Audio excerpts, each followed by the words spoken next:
오늘은 골로새서 2장 말씀을 가지고 오직 그리스도라는 제목으로 함께 말씀을 묵상하겠습니다. 2장 1절을 읽겠습니다.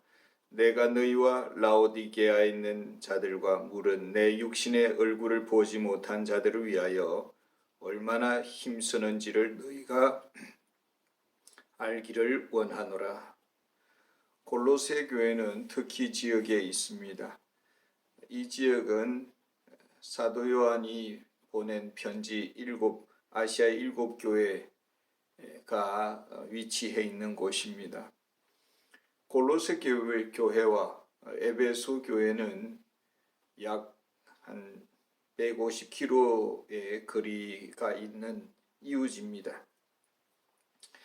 골로새 교회는 바울이 한 번도 목회한 적이 없습니다. 에베소 지역에서 바울이 3년 동안 목회하는 동안 그곳에 골로새 지역 출신의 에바브라가 와서 바울에게서 복음을 듣고 배웠습니다.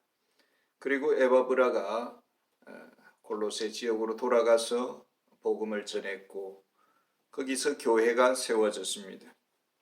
그리고 그때부터 한 6년의 세월이 지난 이후에 바울은 지금 현재 로마 감옥에 있습니다. 골로새 지역은 동양과 서양이 서로 교차하는 지역입니다. 골로새 지역에는 이미 오랜 전부터 유대인들이 이곳에 정착해 살고 있었습니다.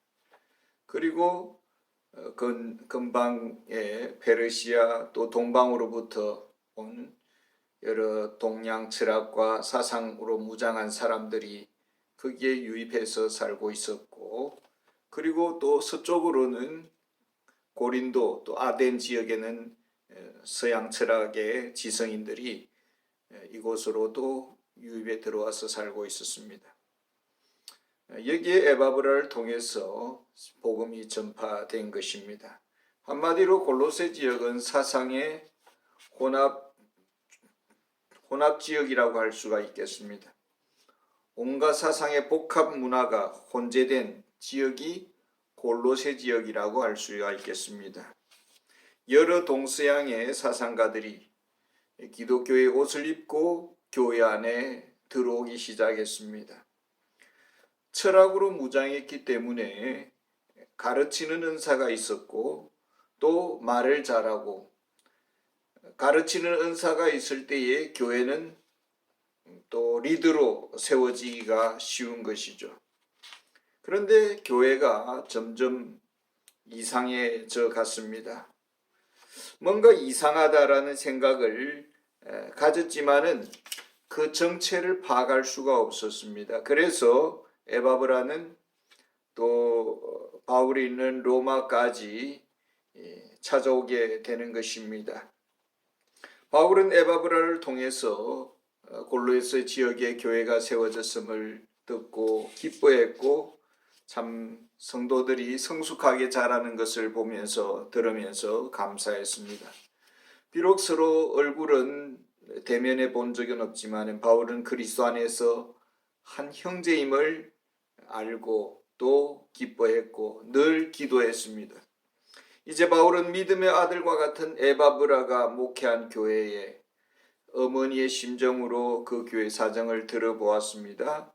그리고 그 교회에 꼭 필요한 편지를 써주고 있습니다. 이 편지면은 교회의 문제를 처방할 수 있다라고 바울은 믿었습니다.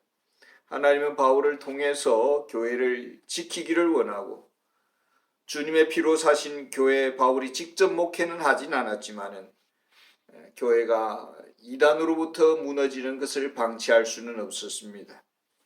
우리는 모두 하나님의 아버지 안에서 한 가족이요 또 믿음의 한 형제들입니다. 이것이 교회입니다.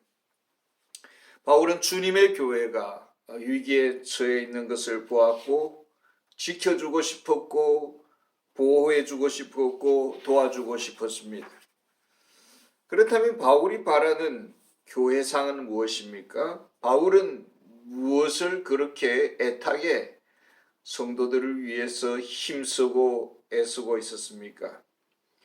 바울이 골로새 교회 성도들에게 주고자 하는 것이 무엇이었습니까? 골로새서 1장 28절에 보면은 우리가 그를 전파하여 각 사람을 권하고 모든 지혜로 각 사람을 가르치면 각 사람을 그리스도 안에서 완전한 자로 세우려 함이니, 이것이 바울의 비전입니다.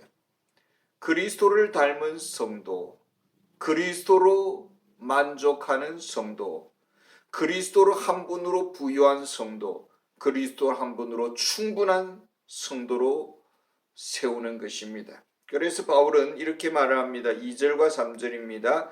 이는 그들로 마음의 위안을 받고 사랑 안에서 연합하여 확실한 이해의 모든 풍성함과 하나님의 비밀인 그리스도를 깨닫게 하려 함이니 그 안에는 지혜와 지식의 모든 보화가 감추어져 있느니라. 바울은 골로새 교회의 문제의 열쇠를 지금 주고 있습니다. 그 열쇠 하나면은 다 해결되는 것입니다. 무엇입니까? 그리스도를 제대로 알아야 된다라는 것입니다. 그리스도를 제대로 만나야 되고 그리스도를 충분하게 알면은 아무런 문제가 없을 것이다라고 지금 답을 주고 있습니다. 진정 그리스도로 행복하십니까? 진정 그리스도로 우리는 부요합니까? 진정 그리스도와 동행하고 있습니까? 진정 그리스도를 아십니까? 그리스도의 세계 속에 살아가는 하늘 시민이 되어야 할 것을 바울은 말해주고 있습니다. 세상과 다른 차원의 사람이 되어야 한다는 것입니다. 4절과 5절을 읽겠습니다. 내가 이것을 말하면 아무도 교묘한 말로 너희를 속이지 못하게 하려 함이니 이는 내가 육신으로는 떠나 있으나 심령으로 너희와 함께 있어 너희가 질서 있게 행함과 그리스도를 믿는 너희 믿음이 굳건한 것을 기쁘게 봄이라. 골로새 교회 안에 말 잘하는 사람이 들어왔습니다. 가르침의 은사가 있어서 세웠습니다. 그런데 이상합니다. 그 사람이 가르치고 나면은 사람들이 점점 이상해집니다. 믿음에서 굳건하게 서기보다는 오히려 회의에 빠지고 그리스도를 떠나게 됩니다. 기독교인의 삶의 방식이 있습니다. 비기독교인의 삶의 방식과 차원과 다른 무엇인가가 있습니다. 그것이 무엇일까요? 5절과 6절에 보면은 그러므로 너희가 그리스도 예수를 주로 받았으니 그 안에서 행하되 그 안에 뿌리를 박으며 세움을 받아 교훈을 받은 대로 믿음에 굳게 서서 감사함을 넘치게 하라. 그리스도 예수의 주되심을 믿습니다. 그리스도 예수의 구원자가 되심을 믿습니다. 이것이 교리적 차원에서 머무는 것이 아닙니다. 그리스도 예수와의 인격적인 연합 속에 들어갔습니다. 이제 그리스도와 떨어질 수 없는 깊은 관계 속에 있습니다. 그리스도와 함께 살아가고 그리스도와 대화를 나누고 그리스도와 교제를 나눕니다. 그리스도와의 영적 연합의 현상으로 나타나는 것이 무엇일까요? 항상 범사에 감사하는 자가 되는 것입니다. 삶의 주권이 그리스도에게 있습니다. 그리스도께서 모든 것이 합력하여 선을 이루게 하십니다. 도와주십니다.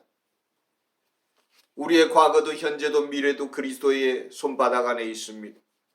그리스도의 공급하심 안에 우리가 살아가고 있습니다. 살아도 주를 위해 살고 죽어도 주를 위해 죽을 것입니다. 그리스도의 주권 안에 모든 것을 맡기고 살고 있습니다. 그저 일상의 소소한 작은 행복에도 우리는 감사하고 일상의 모든 공급하심에도 주님께 감사드리고 주님께서 행하셨고 주님께서 도와주셨습니다. 범사에 하나님께 영광을 돌립니다. 그런데 이상한 사람과 접촉하고 나니까 이상해지더라는 것입니다. 열심은 있는데 이상합니다. 제가 오래전에 어디선가 제 아는 사람을 신학교 동기였습니다. 근데 만나보고 나서 조금 이상하다는 생각이 들었습니다. 헤어진 지 이미 오랜 세월이 흘렀기 때문에 뭔가 저 사람에게서 목사 냄새는 안 나고 예수님 냄새는커녕 오히려 스님이 되셨나라는 생각이 들었습니다. 머리도 중처럼 빡빡 깎고 왠지 중의 느낌이 들었다라는 것입니다. 그리스도인에게는 예수님의 향기가 나야 될 것입니다. 그리스도의 향기가 풍겨나야 될 것입니다. 은은한 난초처럼. 더 이상 무슨 말이 필요하겠습니까? 8절에서 10절을 읽어보겠습니다. 누가 철학과 헛된 속임수로 너희를 사로잡을까 주의하라. 이것은 사람의 전통과 세상의 초등학문을 따름이요 그리스도를 따름이 아니니라. 그 안에는 신성의 모든 충만이 육체로 거하시고 너희도 그 안에서 충만하여졌으니 그는 모든 통치자와 권세의 머리시라. 골로새 교회 안에 들어온 이단들은 무엇을 가르쳤을까요? 이단이 노리는 목표가 무엇이었을까요? 그리스도를 따르는 기독교인들이 그 길에서 탈선하는 것입니다. 그리스도라는 목표를 잃어버리는 것입니다. 그리스도보다 더 좋은 것이 있다라고 생각하도록 유혹하는 것입니다. 그리스도로는 충분하지 못하다라고 의심을 품게 하는 것입니다. 육체로 오신 그리스도는 하나님이 아니다. 하나님보다 신성에서 육체를 가졌기 때문에 떨어진 그저 사람보다 조금 나은, 보통 사람보다 좀 나은 성인에 불과하다. 이런 식으로 가르치는 것이죠. 우리 성인 군자로서는 우리를 구원하기에는 부족한 것입니다. 그래서 그리스도는 결격 사유가 있다라는 것입니다. 우리를 구원하기에는 결격 사유가 있다라는 것입니다. 그리스도의 신성은 불충분하고 그에 따른 우리의 구원도 불충분하기 때문에 뭔가 보완의 길이 필요하다라고 그들은 끊임없이 그리스도의 충분, 그리스도의 구원의 완전성에 의심을 불어넣은 것입니다. 그리고 자기들의 말을 잘 들어야 구원의 완전함에 이르게 된다라고 가르친 것입니다. 저들은 구원의 불충분성을 근거를 어디에 두느냐 하면은 그리스도인의 성화의 문제에 두었다고 볼 수가 있겠습니다. 너희들이 구원받았다고 죄 용서받았다고 하지만은 죄를 짓고 있지 않느냐. 그런 걸 보니 아직도 완전한 구원에 이르지 못한 것이다라고 주장한 것 같습니다. 성도들의 온전치 못한 삶을 보면서 그것을 구원받지 못한 것으로 주장을 하게 될 때에 믿음이 약한 성도들은 당황하게 되고 또 내가 구원받은 줄 알았는데 아닌가 의심하게 되는 것이죠. 내가 뭔가 부족한가 보다, 나에게 또 다른 무엇인가가 보충되어야 되는가 보다 라고 생각을 하는 것입니다. 이단들은 이런 흔들리는 그런 성도들의 틈을 타고 공격하기 시작을 하는 것입니다. 11절과 12절입니다. 또 그 안에서 너희가 손으로 하지 아니한 할례를 받았으니 곧 육의 몸을 벗는 것이요 그리스도의 할례니라. 너희가 세례로 그리스도와 함께 장사되고 또 죽은 자들 가운데서 그를 일으키신 하나님의 역사를 믿음으로 말미암아 그 안에서 함께 일으키심을 받았느니라. 특히 여기에 보면 골로새 교회 안에 유대주의 거짓 교사들이 들어왔다라고 볼 수가 있고 그들의 주장은 갈라디아서에서 보듯이 똑같은 것입니다. 그리스도를 믿는 것으로는 부족하다. 그리스도를 믿기는 믿되 육체의 할례를 받아야 된다라고 주장을 하는 것입니다. 그래야만 온전한 구원을 이룰 수 있다라고 주장을 했습니다. 할례라는 것은 인간의 죄의 그 깊음을 끊어내야 할 필요성이 우리 인간에게는 있다라는 것을 깨우쳐 주기 위한 의식입니다. 그래서 이런 깊은 죄의 문제는 앞으로 오실 그리스도께서 해결해 주실 것을 소망하는 가운데 할례의식이 주어진 것입니다. 이제 그리스도께서 오셔서 십자가 위에서 우리의 모든 죄값을 지불했습니다. 죄 문제를 해결했습니다. 2000년 전에 십자가에서 달려 죽으신 그리스도와 오늘 나와는 무슨 관계가 있는 것입니까? 그 십자가와 나는 무슨 관계가 있습니까? 우리가 그리스도를 믿음으로 성령 안에서 그리스도와 함께 십자가에 죽었습니다. 십자가의 죽음으로 우리의 옛 자아와 죄성은 십자가에서 죽었습니다. 못 박혔습니다. 우리는 성령 안에서 세례를 받음으로 그리스도와 함께 그리스도께서 부활하실 때에 함께 시공간을 초월해서 우리도 새 생명으로 부활했습니다. 새 생명으로 거듭났습니다. 그리스도의 부활의 새 생명이 우리에게 주어졌습니다. 우리는 새로운 부활의 본성으로 거듭났습니다. 이미 우리는 영생을 소유하고 있습니다. 로마서 10장 9절에 보면은 내가 만일 내 입으로 예수를 주로 시인하며 또 하나님께서 그를 죽은 자 가운데서 살리신 것을 내 마음에 믿으면 구원을 받으리라. 우리가 예수 그리스도를 주로 고백했습니다. 그리스도 안에 거듭났습니다.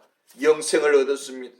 우리는 하나님의 아들의 나라에 국적으로 옮겨졌고 우리의 시민권은 하나님의 아들의 나라의 시민권을 가지고 있습니다. 우리는 하나님의 아들의 신분을 가지고 있습니다. 그리스도께서 완전하신 하나님으로 그 육체의 그 신성이 충만하신 완전하신 하나님으로 우리에게 영원한 생명을 공급하시기에 우리 예수님은 무한하십니다. 충분하십니다. 영생의 배터리가 다 닳아서 어느 순간에 천국 생활하다가 배터리가 다 닳아서 지옥으로 떨어질 일은 없습니다. 우리 구원주 하나님은 무한하신 생명의 공급자로 우리에게 영생을 주셨습니다. 우리는 그리스도 예수 안에 있어 이미 십자가 안에서 마음의 할례를 받았습니다. 제 문제가 해결이 된 것입니다. 13절에서 14절을 읽겠습니다. 또 범죄와 육체의 무할례로 죽었던 너희를 하나님이 그와 함께 살리시고 우리의 모든 죄를 사하시고 우리를 거스르고 불리하게 하는 법조문으로선 정서를 지우시고 제하여 버리사 십자가에 못 박으시고 우리는 성령 안에서 함께 그리스도와 십자가에 못 박혀 죽었습니다. 이미 우리의 죄값은 완전히 지불 완료된 것입니다. 우리의 옛사람은 죽었습니다. 죄의 삭은 사망입니다. 그리스도와 함께 우리는 이미 죽었습니다. 옛 율법의 언약에 사인한 우리의 죄의 부채의 모든 의무는 그리스도의 피로 그 사인은 지워졌습니다. 죄의 부채의 의무의 그 문서는 십자가에 못 박혔습니다. 전혀 이제는 그 효력이 발휘될 수가 없는 것입니다. 우리가 받은 죄의 용서는 영원하고 완전합니다. 문제는 왜 우리가 죄 용서함의 문제가 흔들리는 것이냐라는 것입니다. 왜 죄가 용서받지 않은 것처럼 느껴지는가, 이런 문제가 있습니다. 하나님께서 우리를 죄 용서하신 궁극적인 목적은 어디에 있습니까? 내가 너희의 죄를 용서하였듯이 너희도 내 이웃과 형제의 죄를 용서하면서 살라라는 것입니다. 그런데 나는 용서받았는데 다른 형제는 끊임없이 용서하지 않고 미워합니다. 이것이 바로 영적인 내로남불입니다. 나는 하나님께 용서받을 자격이 있고 내게 잘못한 사람은 용서해 줄 마음이 없습니다. 이것이 바로 내로남불입니다. 우리를 용서해 주신 하나님의 목적은 용서하면서 살라라는 것입니다. 죄를 덮어주면서 살라라는 것입니다. 이것이 그리스도인입니다. 이 문제가 해결되지 않아서 뿌리 깊은 오해와 정오와 분열의 역사가 교회 안에서도 일어나는 것입니다. 15절입니다. 통치자들과 권세들을 무력하여 드러내어 구경거리로 삼으시고 십자가로 그들을 이기셨느니라. 우리 예수님은 죄 문제만 해결하신 것이 아니라 죄 문제의 배후에 있는 사단의 역사를 정리하셨습니다. 아담과 하와가 혼자 죄를 범한 것이 아닙니다. 그 배후에 뱀이 있었고 사단의 역사가 있었습니다. 죄의 속박 아래서 사단은 끊임없이 악령들을 사용하고 귀신을 사용하고 그들을 통해서 정죄의 불화살을 우리에게 쏘아대고 우리는 정죄의 무게 아래 짓눌려서 늘 억압을 당하고 죄의 노예처럼 살아가는 것입니다. 왜 이렇게 정죄 가운데서 정죄를 받아가면서 살아가는 것입니까? 악의 영적 세력을 우리가 알고 있습니다. 우리는 악의 영적 세력을 십자가에서 승리하신 그리스도의 능력을 믿어야 합니다. 그리스도는 하늘과 땅의 모든 영적이고 물질적인 모든 우주의 주님이 되십니다. 사도 바울은 그 무엇도 우리 그리스도인을 괴롭히고 억압할 그 어떤 피조물도 이 땅에는 없다라고 말을 했습니다. 로마서 8장 37절에서 39절에 보면은 그러나 이 모든 일에 우리를 사랑하시는 이로 말미암아 우리가 넉넉히 이기느니라. 내가 확신하노니 사망이나 생명이나 천사들이나 권세들이나 현재일이나 장래일이나 능력이나 높음이나 깊음이나 다른 어떤 피조물이라도 우리를 우리 주 그리스도 예수 안에 있는 하나님의 사랑에서 끊을 수 없으리라. 사단과 악령과 귀신들은 더 이상 우리를 건드릴 수가 없는 것입니다. 문제는 사단을 이기신 그리스도와 우리는 지금 어떤 관계 속에 있느냐라는 문제입니다. 그리스도의 그 가까이 계심, 그리스도의 도우심을 우리가 인정하고 있습니까? 성난 바람과 파도 앞에서 못난 제자들은 그래도 두려움에 떨면서도 그리스도를, 예수님을 깨웠습니다. 그리스도를 우리는 붙잡고 의지하고 있는가라는 것입니다. 왜 그리스도에는 영적 성장이 더딘 것입니까? 왜 죄의 짐에서 자유하지 못한 것입니까? 왜 그리스도 한 분으로 우리는 충분하지 못한 것입니까? 왜 그리스도의 부요를 우리는 누리지 못하고 살아가고 있는 것입니까? 왜 이단의 공격 앞에 우리는 흔들리고 있는 것입니까? 16절과 17절입니다. 그러므로 먹고 마시는 것과 절기나 초하루나 안식일을 이유로 누구든지 너희를 비판하지 못하게 하라. 이것들은 장래일의 그림자이나 몸은 그리스도의 것이니라. 유대주의 거짓 교사들이 교회 안에 들어와 공격을 합니다. 성경에 안식일이 있지 않느냐? 왜 너희들은 안식일을 지키지 않느냐? 구약 성경 레위기서에 먹는 것을 가려서 먹으라고 하지 않았느냐? 그런데 왜 너희들은 돼지고기를 먹느냐?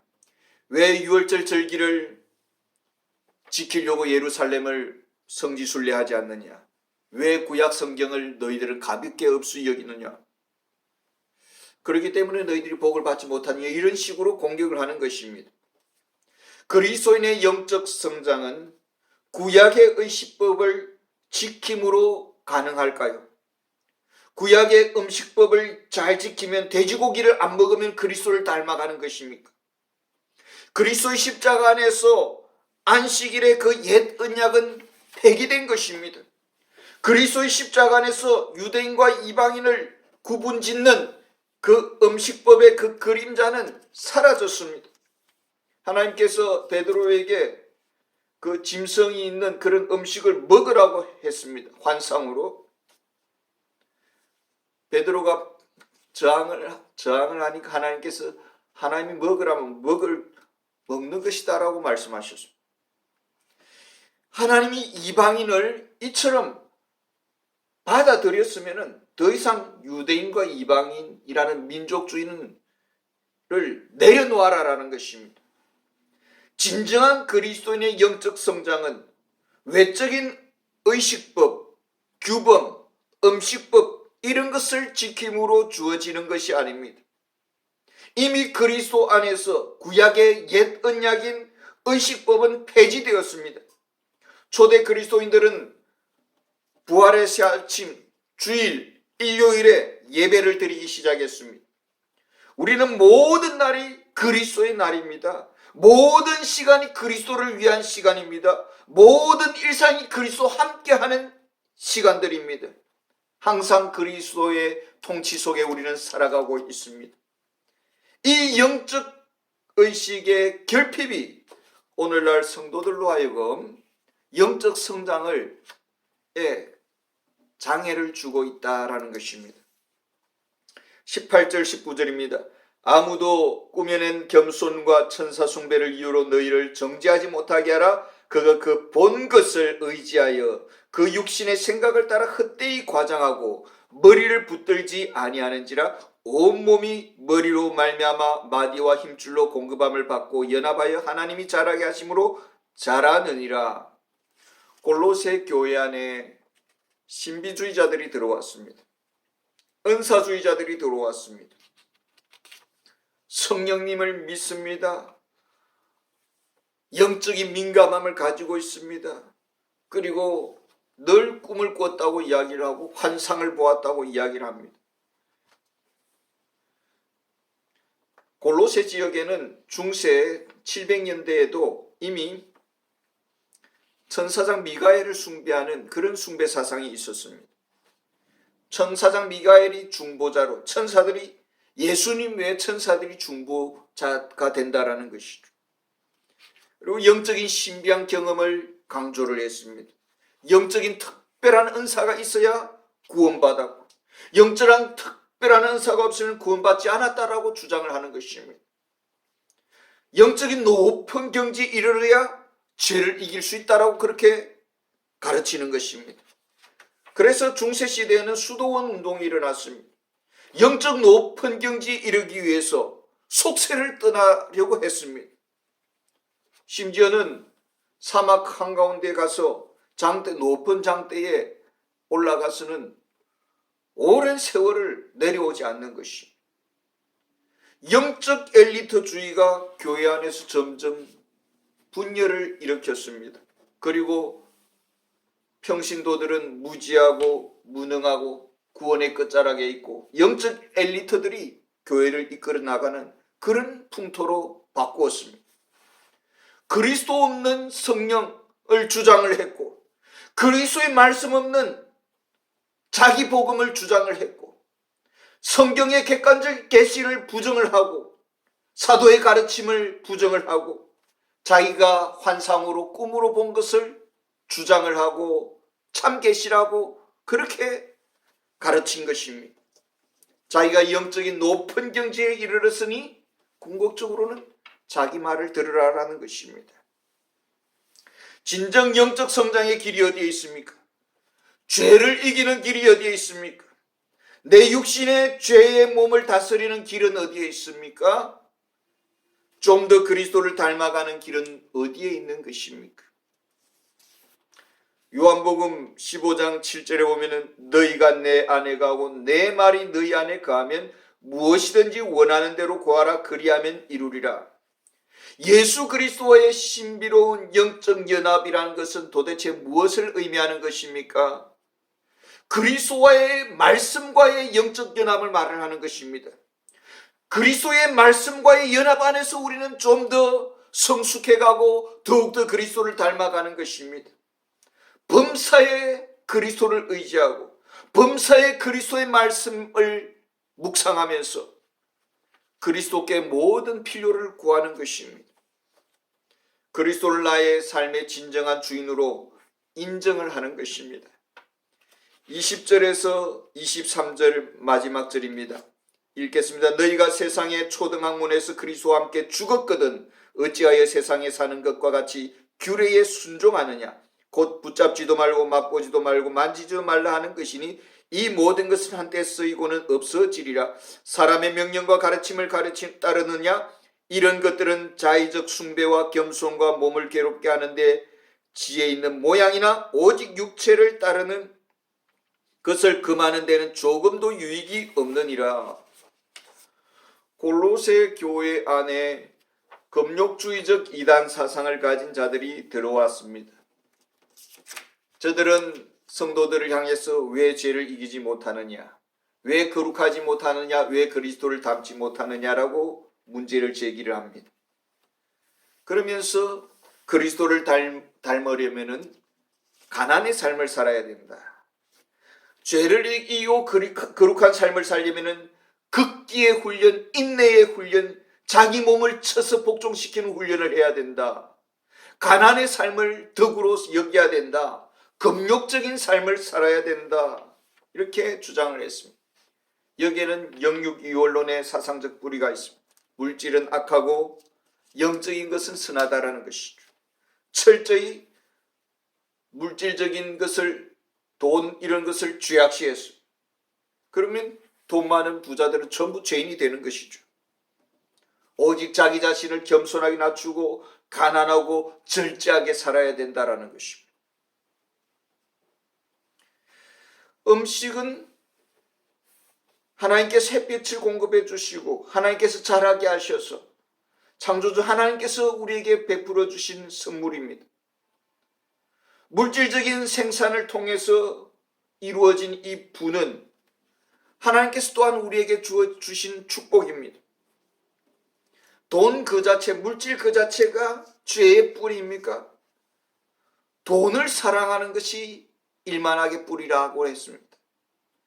돈을 형성하는 과정에서 돈을 너무 사랑해서 부정적인 방법을 취해서 부를 이루는 것, 이것이 죄인 것이죠. 돈 그 자체는 선도 아니고 악도 아닌 것입니다. 우리의 필요는 오직 하나님께서 공급해 주시고 모든 것이 주께로부터 주어지는 것입니다. 물질은 악하다는 이런 사상은 궁극적으로 육체로 오신 그리스도의 신성에 결함이 있다라고 그렇게 주장을 하는 것입니다.